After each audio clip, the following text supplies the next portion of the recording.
Bonjour à tous et bienvenue dans cette vidéo. Je m'appelle Fahim Hassani, je suis le fondateur de l'agence de prospection Monsieur Lead.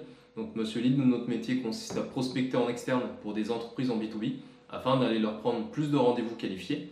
Et donc forcément, on fait beaucoup de prospection, on voit passer plein de cas différents, des cas d'entreprises qui n'ont jamais prospecté et qui commencent à prospecter en recrutant des personnes en interne ou bien en externalisant à des agences ou bien à des freelances. Et puis on a nous-mêmes commis certaines erreurs en prospection, peut-être même pas mal d'erreurs en prospection. Et donc l'idée de cette vidéo, c'est de vous partager grosso modo les erreurs les plus classiques qu'il faut éviter. Comme ça, vous n'allez pas dépenser de l'argent pour rien parce que la prospection, ça demande de l'argent. Et puis vous allez également pouvoir obtenir plus de résultats plus facilement, voire même beaucoup plus de résultats en évitant simplement ce qui ne marche pas. Alors la première erreur consiste à vouloir parler de toute son offre ou de tout ce que vous pouvez apporter lors de vos appels de prospection. J'ai eu le cas récemment, cette semaine, j'ai eu un appel avec la dirigeante d'une entreprise. Donc, ils proposent plein de services différents. Donc, les entreprises peuvent bénéficier de plein de typologies de services. Ils font de l'externalisation de fonctions support. Donc, ça peut toucher des sujets financiers, DAF, communication. Donc, vraiment une offre 360. Et c'est une force parce que pour le coup, ils ne rentrent pas en conflit avec un poste en particulier en interne parce que pour le coup, ils peuvent tout faire. Maintenant, le problème, c'est quand vous avez une offre comme ça et que vous allez lancer les campagnes de prospection, l'erreur pourrait être de vouloir parler de l'étendue de tout cet accompagnement, de cette offre, de cette entreprise capable de proposer du 360 à vos prospects au téléphone. Pourquoi? Parce qu'en fait, déjà, quand vous venez avec une offre 360 degrés sur un appel à froid ou sur une offre que vous présentez de manière générale, vous allez moins susciter l'intérêt des personnes. En fait, c'est moins intéressant, c'est moins attrayant. Typiquement, je pourrais vous dire que nous, notre métier au sein de l'agence Monsieur Lead, c'est de générer plus de leads pour les business. Ça ne vous fera pas, ça n'aura pas le même attrait que si je vous dis, nous, ce qu'on fait, on est expert de la prospection. Notre métier, c'est de prospecter en externe pour générer des rendez-vous pour des business. En fait, la précision amène une certaine forme de pertinence. Et il y a aussi un autre point.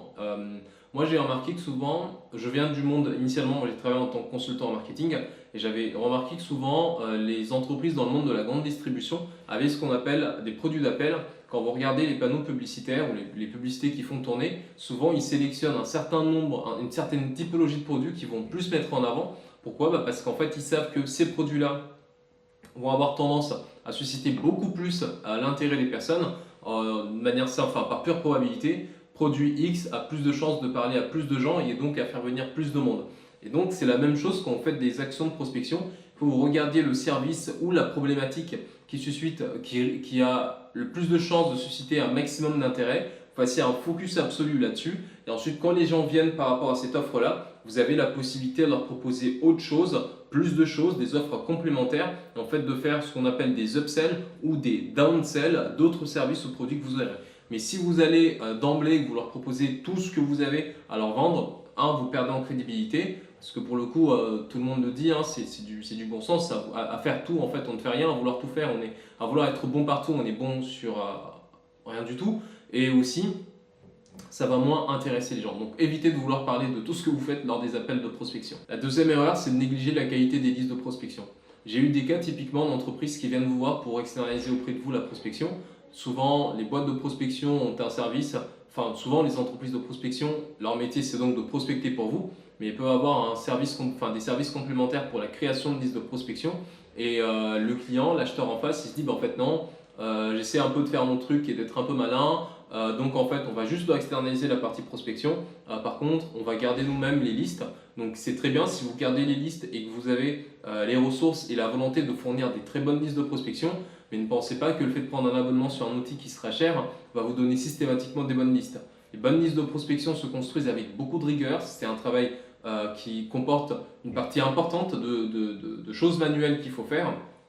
Et donc si vous n'avez pas les ressources, déléguez ça parce que si vous donnez des mauvaises listes de prospection aux personnes qui vont appeler, forcément, vous n'allez pas obtenir beaucoup de rendez-vous, ce qui va augmenter votre coût par opportunité et derrière casser un peu la rentabilité de ce que vous cherchez à mettre en place. L'erreur numéro 3, c'est le modèle full cycle. L'idée, c'est quoi? C'est qu'en fait, certaines personnes pensent qu'elles peuvent avoir un commercial et s'attendent à ce que ce commercial vende quand il y a des personnes qui viennent toquer à la porte, s'occuper un peu de la partie admin commerciale, c'est-à-dire intégrer des données dans le CRM, sortir des devis, envoyer des contrats, faire le suivi, relancer les prospects, signer des deals, parfois organiser des points kick-off Et dans tout ça, prendre le téléphone pour appeler soit des leads qui viennent sur le site internet ou bien prospecter carrément à froid pour aller générer des nouvelles opportunités.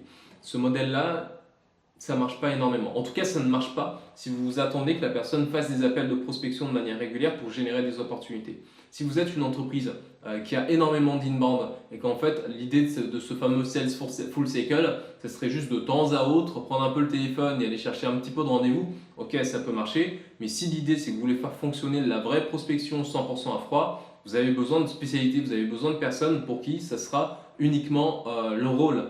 Leur métier, ça sera d'arriver tous les matins, de prendre le téléphone et de passer des appels à froid pour aller booker des opportunités pour vous. Ils peuvent être en externe, mais vous pouvez également très bien recruter des profils en interne. Mais le plus important, c'est que dès lors où vous voulez faire en sorte que la prospection sortante, la prospection à froid, soit un canal de génération d'opportunités et qui génère de la vraie croissance, du vrai business, du vrai chiffre d'affaires pour votre entreprise, il faudra mettre en place de la spécialisation, sinon c'est trop compliqué de faire la prospection et de faire 36 000 autres choses à côté. L'erreur numéro 4, c'est de croire que le multicanal est plus efficace que le téléphone. Ça aussi, j'ai parfois ce genre de questions, donc parce que nous, pour le coup, notre service, c'est 100% du téléphone.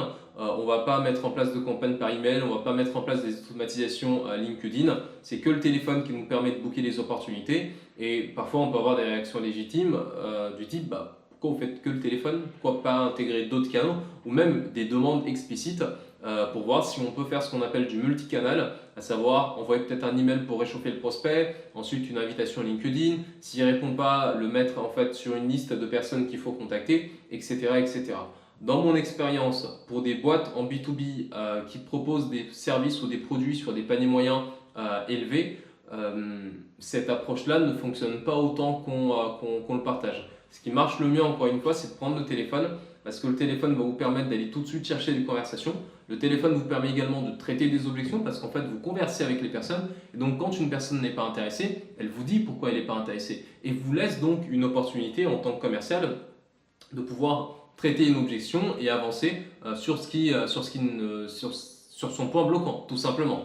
Donc le téléphone est ce qui marche le mieux. Je sais que c'est contre-intuitif parce que quand on voit toute la mécanique déployée, toute l'intelligence du growth sur des automatisations très complexes, des parcours très léchés, rien ne marche aussi bien pour prendre des rendez-vous à froid que de prendre le téléphone. Mais comme c'est le canal le plus difficile, vous aurez toujours des personnes qui vous diront que le téléphone s'est dépassé, le téléphone ne marche pas, alors que, preuve à l'appui, je vous mets le lien d'une bibliothèque d'appels dans la description où on partage des appels à froid, 100% à froid, dans plein d'industries différentes, et vous allez voir que les personnes décrochent, et vous allez voir que quand vous êtes bon dans ce que vous faites, et que vous avez surtout un positionnement solide pour résoudre un problème spécifique et intéressant pour la personne que vous appelez, et les gens vous écoutent, et les gens sont open, et voire même parfois vous remercient de les avoir appelés et d'une certaine façon leur donner l'opportunité de découvrir cette solution que vous avez aujourd'hui. La cinquième erreur, ça va être de négliger le follow-up. Et ça, c'est quelque chose que j'ai moi-même fait au niveau de ma boîte. Donc, on va investir beaucoup de temps et d'énergie et de l'argent sur le fait d'avoir quelqu'un qui va passer des appels de prospection. Donc, ces appels de prospection vont générer des rendez-vous qualifiés. Ensuite, il y a une personne qui va effectuer les rendez-vous, donc qui va se présenter en visio et ensuite présenter le service, essayer de comprendre un peu les problématiques que l'entreprise rencontre et lui montrer qu'en fait, voilà les problèmes que tu as, voilà ce que tu aimerais atteindre. Et bien, nous, on a un service qui peut te permettre de faire matcher les deux et d'atteindre tes objectifs. Maintenant, tous les leads ne disent pas oui forcément à une vente. D'ailleurs, la plupart des gens disent non, hein, c'est les chiffres de la vente. Et ce qui se passe, le problème, c'est qu'on n'avait pas de vrai système de follow-up, c'est-à-dire une vraie façon de pouvoir faire le suivi des personnes c'est pas tant faire le suivi, mais ne pas se faire oublier par les personnes qui ont dit non ou les personnes qui ont dit pas pour tout de suite. Parce que ça, c'est la majorité des gens. Et ça fait qu'on va se focaliser sur les personnes qui sont prêtes à acheter tout de suite. Ça, c'est cool, on va les signer. Mais de l'autre côté, il y a tout un ensemble de leads qui n'ont pas signé parce que c'est pas le bon timing, parce qu'ils avaient un contexte qui ne leur était pas favorable, parce que sur le moment ils n'avaient pas le budget, parce qu'ils avaient déjà pas mal investi sur des choses et ils devaient attendre de voir le retour. Et tout cela, on les laisse un petit peu et on espère qu'ils reviennent eux-mêmes vers nous. On se met des éléments, des notes dans le CRM, mais la vérité c'est que le follow-up, quand il n'est pas systématisé, on ne le fait pas réellement. Donc, erreur à ne pas faire, mettez en place un système de follow-up. Déjà, quand une personne vous dit en fait ça ne va pas être pertinent pour tout de suite, peut-être dans 6 mois, proposez-lui un point de principe 6 mois après qui sera déjà calé dans l'agenda. Ça facilitera énormément le travail de vos commerciaux. Et également, mettez en place une newsletter. Moi, ce que j'ai fait là pendant ces vacances, c'est que j'ai travaillé sur une newsletter sur 2 ans, où en fait on a 52 emails qu'on envoie, donc un email toutes les 2 semaines, avec pour simple objectif de rester top of mind chez la personne. Ça nous a coûté beaucoup d'argent pour générer cette opportunité. En effet, cette personne-là ne peut pas acheter pour tout de suite, mais il faut qu'on reste top of mind.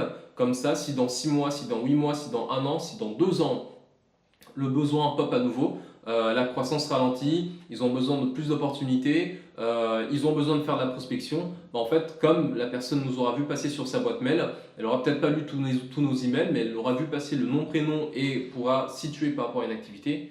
Ça la met en position de pouvoir revenir vers nous. Donc, système follow-up, très important parce que ça permet de maximiser la rentabilité de vos actions et de vous assurer que rien ne soit perdu et d'être top of mind jusqu'au moment où le prospect arrive lui-même dans sa phase de maturation. Donc, c'était tout pour cette vidéo. 5 erreurs à éviter pour maximiser la performance et la qualité de votre prospection.